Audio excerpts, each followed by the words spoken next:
what I'm about to do with this really cheap mould and this stuff. See them being pushed around by the magnet. It's going to blow you out of this world. Ah, see now we're talking.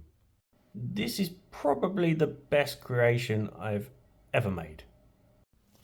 Right, we are back. We're going to try the cat eye nail gels again, but I've mixed these in with my resin before and my epoxy. But I'm going to try it a different way. I'm going to try brushing it onto a piece and seeing if it works that way. It's probably been done before, I don't know, but we're gonna give it a try. So I've got a new mold for this one I want to try. This one was on Amazon. Might not be to everybody's taste, but I really want to try it. I don't think I'm gonna do the bigger one. I'm gonna do the smaller one. So these are faces. That's crazy. Look at the way it looks like the face is actually coming out when you move it. Oh, it's turned like evil. Now it looks surprised. Anyway, optical illusion for you, free of charge. So I'm going to try, I think what I'm going to do, I'm going to risk it with some UV resin. Of course, if it works, you could do this with normal 2-part epoxy. I'm just wondering whether the light's going to cure through because this is not really a transparent mould. So what I'm planning to do is part fill the mould up, make sure there's no bubbles, cure it, and then I think I'm going to either brush it on whilst it's still in the mould or take it out. I haven't decided yet. I think the first stage is to see if it's actually going to cure inside this mould. So out comes the Resin Rockers Clear Hard. I'm just going to fill that up. If you can hear that clicking in the background, I'm trying to work out where it's coming from. I think when the heating comes on in my studio, there's a clicking coming from the kitchen area, and I think it's the pipes expanding against the woodwork. I don't know if it comes out your end, but it can be annoying. I think the clicking stops now. It's only initially, I heard it again. It's only when the heating initially turns on. So I'm just using my silicone brush to just manipulate any bubbles that are trapped in the details of the face. As always, I'll pop the links in the description for these. Underneath the video, you will see a little box that says more. Everything's going to be in there. And then I'm just going to pop these quickly before I cure it. Right, so the test is going to be whether this beast of a lamp will actually cure this resin. If not, I'm going to have a lot of mess. I don't know whether you've ever tried like the chocolate molds. They're normally like a brown colour. I think we've all been there with UV resin. We've used a mould and we've gone to demold it after being under the lamp, and it's not cured. And it's because the moulds need to have some translucency to them. Otherwise, the light can't penetrate through. So I don't know whether this is going to work, but this lamp goes up to 46 watts. I'm going to use the mirror part as well. Not that I think it's going to make any difference whatsoever. But you never know. I'm going to put this on the full 46 watts for 2 minutes.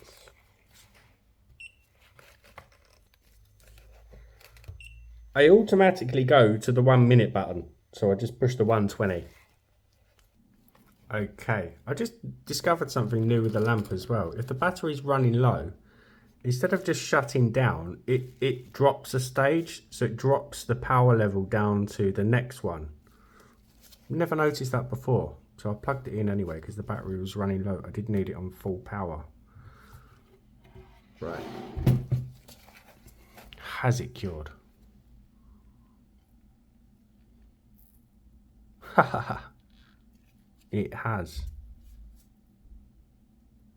Has it cured fully? Looks like it.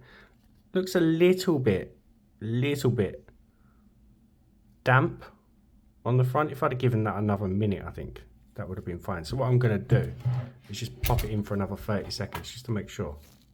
So there we have our face. The mold is matte anyway, so I think I'm going to sand it and give it a glaze coat afterwards just to give it a really nice shine. So I'm just going to trim off these excess bits around the side before I start painting. Actually no, I think I'm going to go on with a black layer after the polish. I'm just going to leave it like that for now. I can tidy it up afterwards when I'm sanding. And now I've taken it out of the mold, but then I suppose I can get more coverage with it outside the mold. Well, okay, so now to pick the colour. Let me move this mask out of the way. There was a galaxy colour that I've used before in this set. So it's a set of 6. It includes a black as well. But there was a galaxy colour. Is this the one? Yeah, this is the one. I don't know whether you can see that on camera. It's got so many different colours in this gel. And I've had this same set since I bought them. It really does go a long way. Right, magnet at the ready. I think I might try my handheld torch to cure that. I think it's the battery level yet. Massive shout out to my channel members. Anyone who's bought me a coffee or a super thanks. Very much appreciated. Such a lovely colour. Okay, so I'm going to just paint that on and just cover the whole face. I think I could have just done the head area. It's an option for you if it turns out nice. I just want to get full coverage right to the edge. Okay, so I'm not a pro with the magnets. Lots of videos out there on how to get different effects. I'm just from maybe an inch or so away. Let's move it down so you can see the pigments actually moving. See them being pushed around by the magnet. So you can get different kind of reflections depending on how you angle or place the magnets.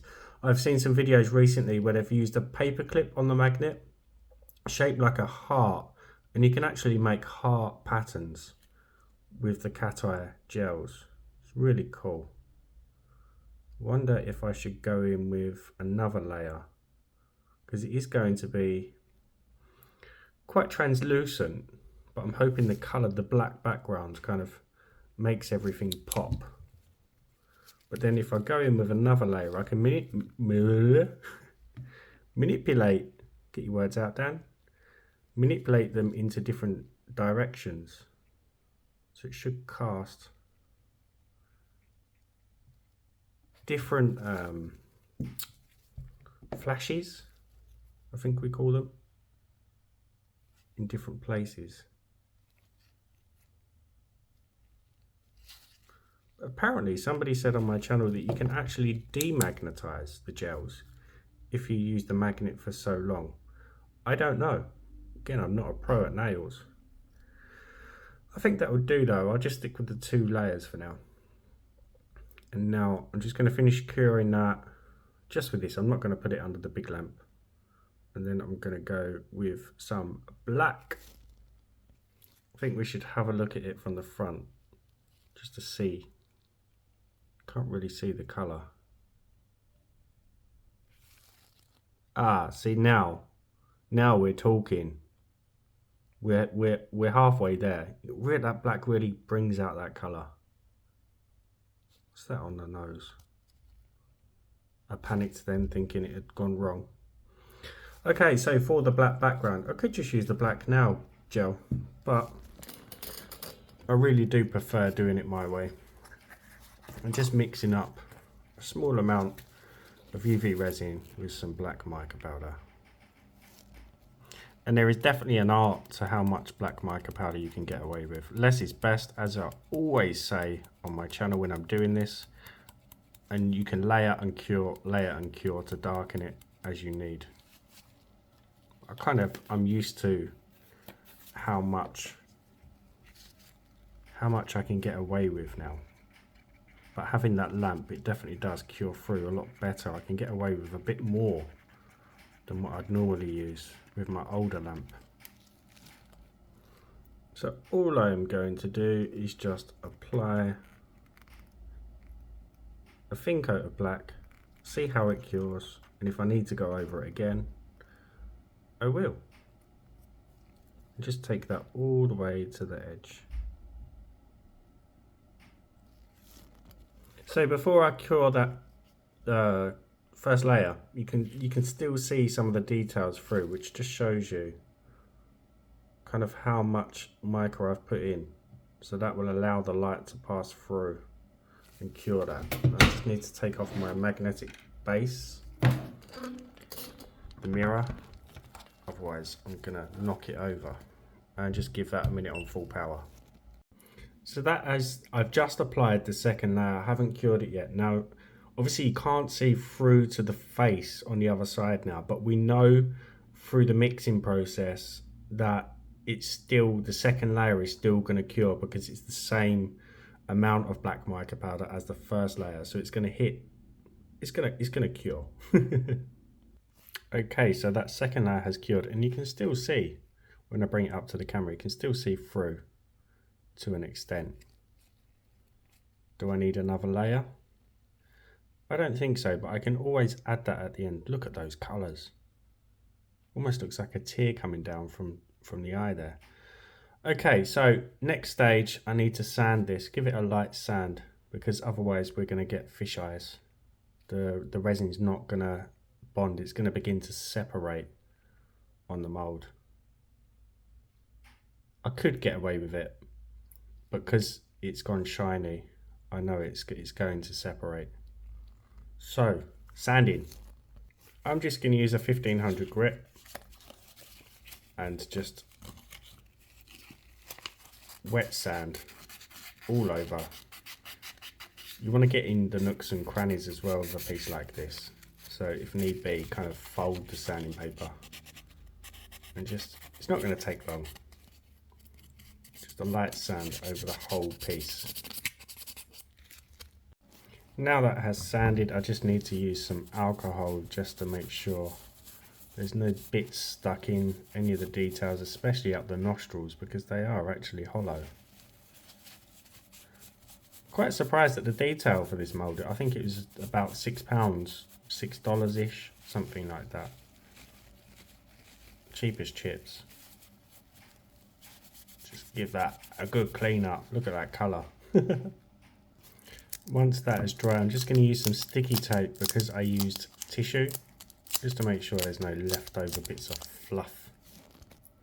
Now for the last stage, you do not want to do this anywhere where there could be sunlight coming through. I did think about, I could have dipped this, but I think there's too much detail to dip this into my pot of UV resin and then cure it. I think we'd lose some of that detail. But you definitely don't want to be doing something like this with UV resin with some natural light coming in. Because it's gonna, as you're working the UV resin on, we're gonna do it really, really thin. And as you're working it over the surface, what's gonna happen is it's gonna start curing with that natural light. It only takes a tiny amount. And then you're gonna have to re-sand the whole piece and start again. I'm literally just going to add a couple of drops into this mixing pot. Now could use silicone brush if you want, it's up to you. I do it the way that I enjoy doing it, and that is the tiny amount on my cocktail stick, and then all I'm going to do is just use the point of the tip to get in all of the areas.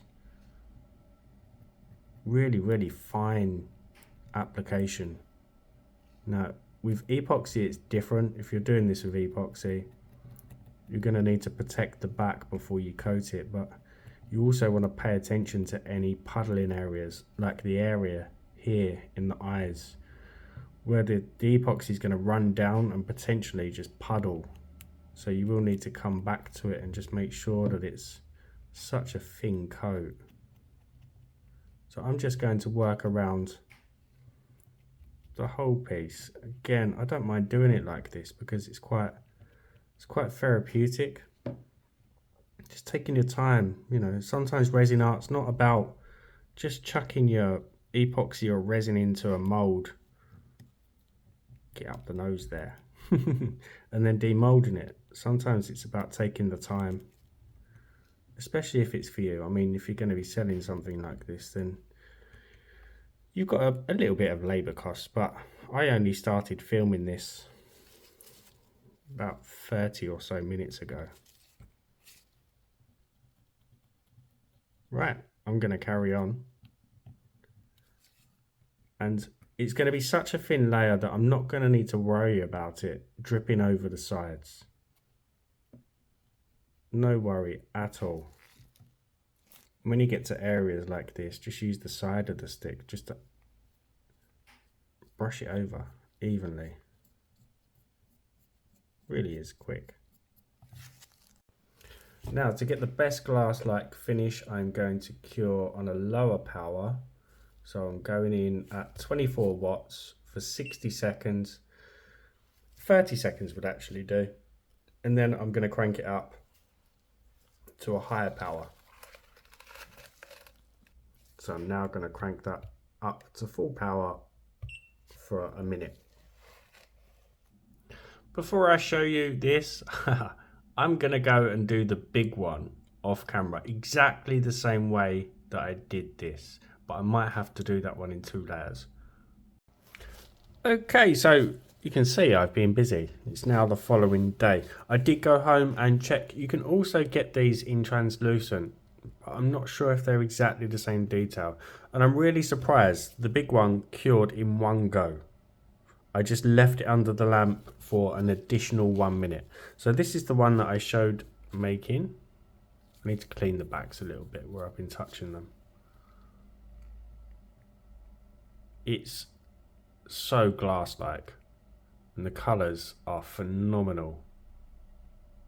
So with the bigger one, I went in with 3 layers, and this is the code for the polish. If I can find it individually, I'll pop the link on, but if not, it is in that 6 set.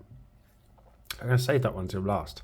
So this one and this one I did in the normal Caversham mould that I'm always forever using because it is so good.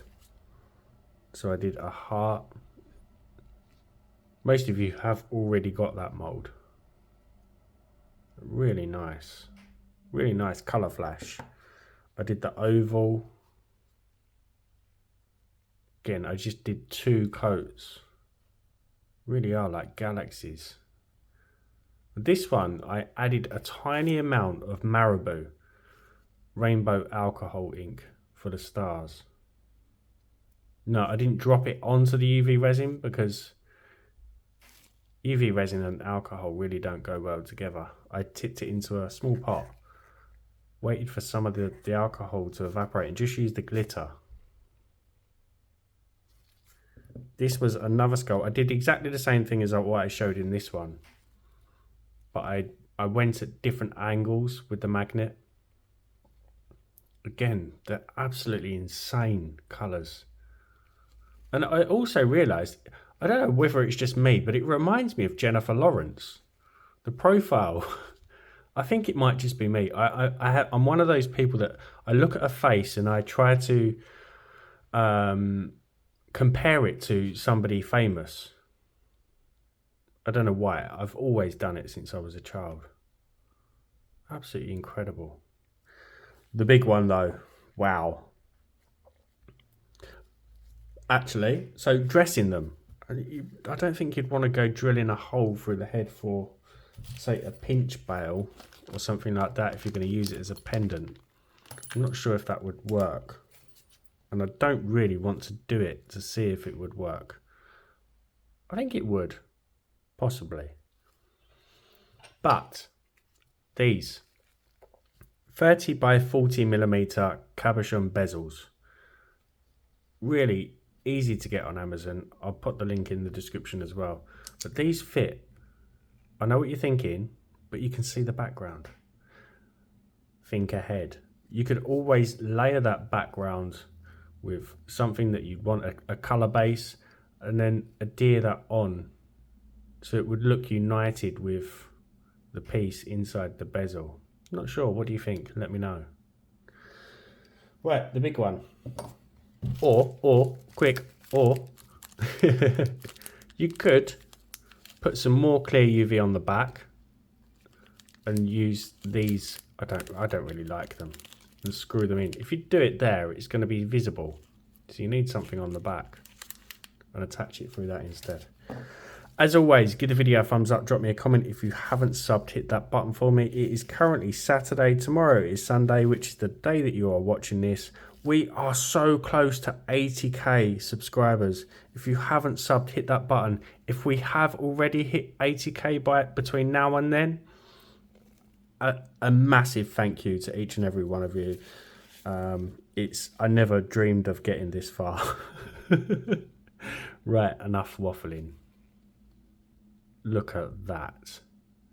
So whilst I was at home, I'm naming this We Are Stardust, because it is like